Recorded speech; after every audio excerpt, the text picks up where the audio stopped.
First come first serve. اور حرام تو نہ معلوم اور کون کون سے وہاں ہو رہے ہیں. سب سے بڑا حرام تو میں بعد میں بتاؤں گا جو وہاں ہو رہا ہے، وہ مسجد حرام اور بلد الحرام میں سب سے بڑا حرام جو ہو رہا ہے. اعوذ باللہ. یہ ہیں ڈاکٹر اسرار صاحب جو کہ اپنی عادت کے مطابق ضعیف روایات بھی کوٹ کرتے ہیں اور حرم کا نام لے کر لوگوں کے دلوں میں نفرتیں بھی پھیلاتے ہیں. اللہ رب العالمین علیہ من اللہ ما یستحق. یہ کیا کہتے ہیں؟ حضور کی حدیث ہے من اکل قراء ارض مکہ فقد اکل الربا. یہ کرائے حرم کے یا مکہ مکرمہ میں جو کرائے ہیں، دراصل ان کا موقف یہ ہے کہ مکے کی جتنی بھی جائیدادیں ہیں وہ وقف ہونی چاہیے، اور ان کا موقف یہ ہے، حالانکہ جمہور علماء کا، ان کے ملک کے علماء کا.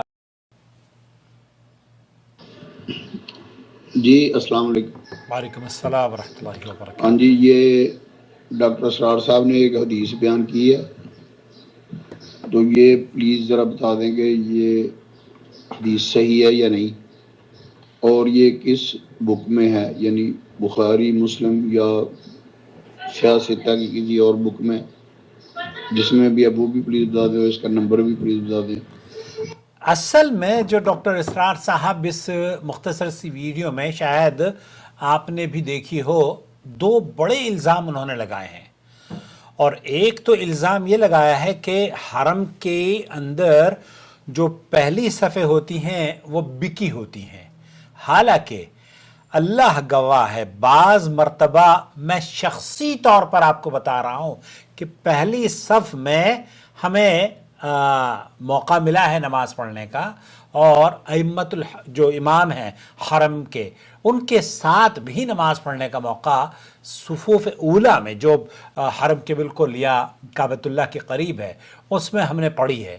لیکن یہ کہنا کہ پہلی صفیں شرطا، مطلب ان کا جو مزاج ہے نا ڈاکٹر اسرار صاحب کا، وہ بس اللہ تعالیٰ علیہ من اللہ ما یستحق، وہ تو ادھر کی اور سعودی عرب سے نہ جانے کیوں اللہ واسطے کا ان کو بیر تھا. اس ویڈیو میں جو خطرناک بات انہوں نے کہی ہے وہ یہ الزام لگایا ہے کہ مکہ مکرمہ کی جو زمینیں ہیں ان زمینوں کو آپ کسی کو کرائے پر نہیں دے سکتے، کسی کی خرید و فروخت نہیں کر سکتے، وغیرہ وغیرہ. دوستو، بھائیوں اور بہنوں، آج ہم ایک اسی علمی سوال کا جواب آپ کی خدمت میں پیش کریں گے جو کہ عام طور پر بلا تحقیق کے لوگوں کو مس گائیڈ کیا جاتا ہے اور انہیں گمراہ کیا جاتا ہے، خاص طور پر جیسے اخوان المسلمین کے لوگ ہیں اور جماعت اسلامی یا دیگر ڈاکٹر اسرار صاحب کے فالوورز. انہوں نے ایک حدیث بیان کری ہے جس میں یہ کہا گیا ہے کہ مکہ حرم ہے، مکہ اللہ کا حرم ہے، اس کی زمین بیچنا اور گھر کرائے پر دینا حلال نہیں ہے. ناظرین اکرام، یہ بات حقیقت سے بہت دور ہے اور جمہور علماء کے موقف کے بھی سراسر خلاف ہے. ہم یہاں سعودی عرب کے علماء اور شیخ عبدالعزیز بن باز، لجنۃ الدائمہ والافتاء، یا شیخ صالح الفوزان، یا مفتیان کرام جو مکہ مکرمہ کے ائمہ حرم ہیں، ان کا جو موقف ہے وہ یہ ہے کہ مکہ میں زمین اور مکان بیچنا، خریدنا اور وراثت میں دینا بالکل جائز ہے، اور یہی جمہور علماء کا موقف ہے. امام شافعی ہیں، امام احمد ہیں اور دیگر ائمہ ہیں، اور صحابہ کرام کا متواتر عمل یہی رہا ہے. ڈاکٹر اسرار صاحب کا جو دعویٰ ہے وہ دراصل اسلامی جو فقہ ہے اس کے بھی خلاف نظر آتا ہے، اور قرآن کریم بھی اللہ رب العالمین قرآن کریم میں یہ فرماتا ہے للفقراء المہاجرین الذین اخرجوا من دیارہم واموالہم، سورہ الحشر آیت نمبر 8 میں ان فقیروں مہاجرین کے لیے جو اپنے گھروں اور مالوں سے نکالے گئے. یہاں مکہ کے گھروں اور زمینوں کو دیار اور اموال کہا گیا ہے، اور ان کے گھروں سے نکالے گئے ہیں، یعنی یہ ذاتی ملکیت تھی جو بیچی جا سکتی تھی اور وراثت میں جا سکتی تھی۔ دوسرا یہ نبی کریم صلی اللہ علیہ وسلم کا واضح فرمان بھی اس سلسلے میں موجود ہے۔ آپ سے کہا گیا کہ مکہ میں رہائش کا انتظام کریں، تو آپ علیہ السلام نے فرمایا فقال وهل ترك لنا عقیل بن ابی طالب من ربع نسكنها۔ صحیح بخاری کی یہ روایت ہے، آپ نے فرمایا کہ عقیل بن ابی طالب نے ہمارے لیے کوئی مکان چھوڑا ہے جس میں ہم رہیں۔ پھر اس کی وضاحت میں یہ بھی آتا ہے، محققین نے، محدثین نے اور ائمہ کرام اور علماء اور مشائخ نے فتح الباری شرح صحیح البخاری میں اس کو نقل بھی کیا ہے، کیونکہ ابو طالب شرک پر فوت ہوئے تھے اور ان کے 4 بیٹے تھے، طالب، عقیل، جعفر اور علی۔ جعفر اور علی نے اسلام قبول کیا، اس لیے وہ وراثت نہیں بنے۔ طالب اور عقیل کفر پر رہے، لہذا انہیں وراثت ملی۔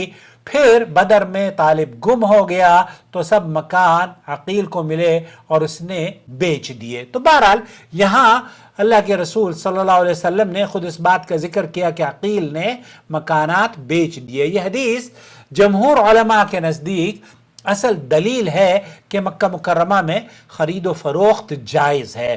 اسی طرح سے اللہ کے رسول صلی اللہ علیہ وسلم نے یہ بھی فرمایا من دخل دار ابی سفیان فهو آمن، جو ابو سفیان کے گھر میں داخل ہوا وہ امن میں ہے۔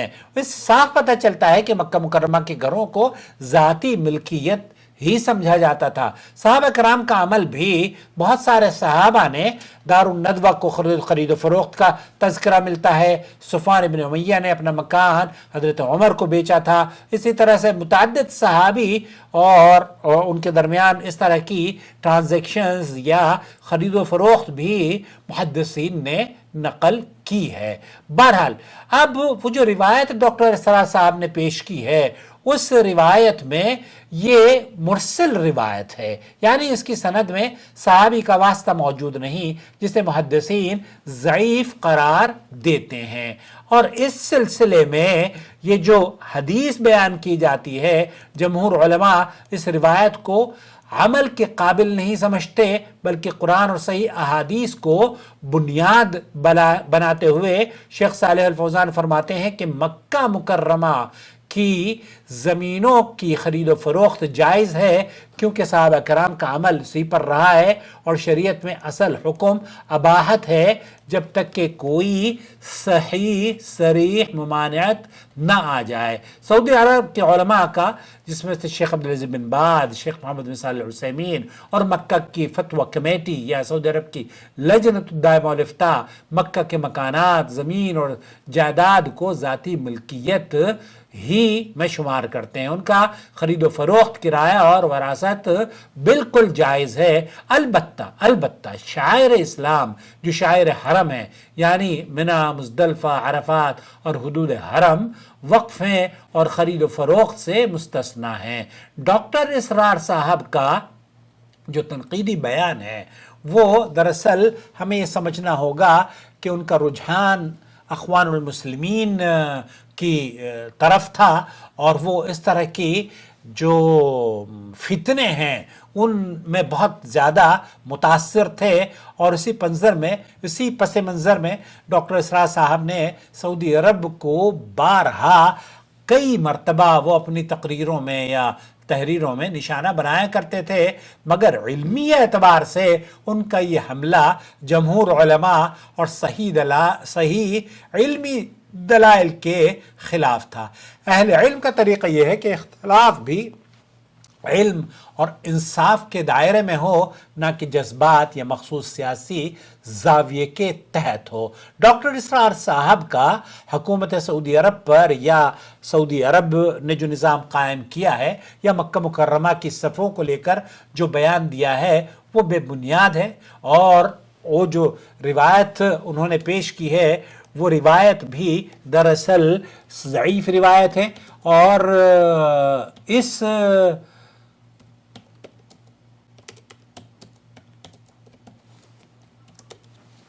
اس طرز پر بغیر تحقیق کے